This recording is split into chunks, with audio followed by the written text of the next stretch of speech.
ప్రభునందు ప్రియమైన వాళ్ళారా, మీరంతా బాగా ఉన్నారని, రోజు వాక్యం ధ్యానిస్తున్నారని ఆశిస్తున్నాను. ఈరోజు మనము గుర్తు చేసుకుంటున్న దేవుని దీవెన యాకోబు పత్రిక 4వ అధ్యాయము 8వ వచనం.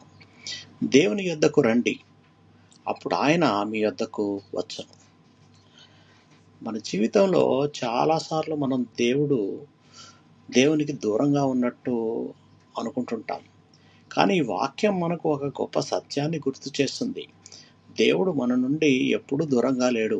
మనమే ఆయన నుండి దూరం అవుతుంటాం. మన హృదయంతో, వినయంతో దేవుని వైపు ఒక్క అడుగు వేస్తే ఆయన ప్రేమతో మన వైపు ఎన్నో అడుగులు వేసేవాడుగా ఉన్నాడు.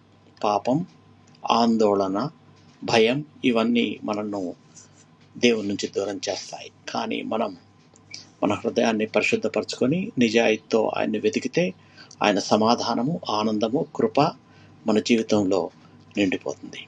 ఈరోజు మనం దేవునికి సమీపంగా రావాలని నిర్ణయించుకుందాం. ఆయనను ప్రార్థనలో, వాక్యంలో నిశ్శబ్దంగా వెతుకుదాం. అప్పుడు ఆయన ఖచ్చితంగా మనకు సమీపమై మన జీవితాన్ని మార్చేవాడుగా ఉన్నాడు.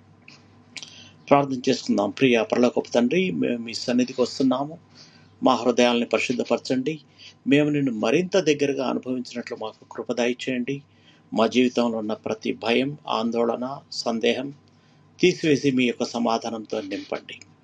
మేము నీకు దగ్గర అవుతున్నప్పుడు నీవు మా దగ్గరకు వచ్చి మమ్మల్ని సంపూర్ణంగా ఆశీర్వదించమని యేసు నామములో ప్రార్థించి వేడుకొంచున్నాము తండ్రి. ఆమేన్.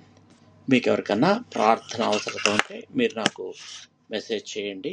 దేవుడు మిమ్మల్ని బహుగా దీవించి భద్రపరచునుగాక. ఆమేన్.